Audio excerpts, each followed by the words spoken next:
یلدا شب بلند غزلهای مشرقی است، میلاد هر ترانه زیبای مشرقی است. آهسته میرسد به مقصد ستاره ها، مهتاب گهواره رویای مشرقی است.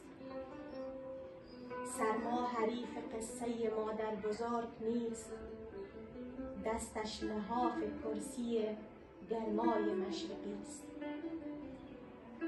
از هرچه بگذری سخن دوست خوشتر است، حافظ دوای روح مسیحای مشرقی است.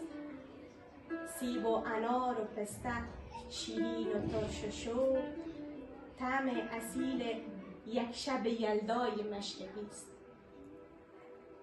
حالا که دوست ها همه جمعند دف بیار، چشم انتظار صد دل شیدای مشرقی است.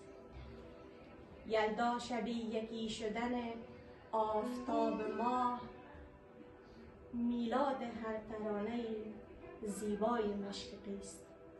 یلدا مبارک.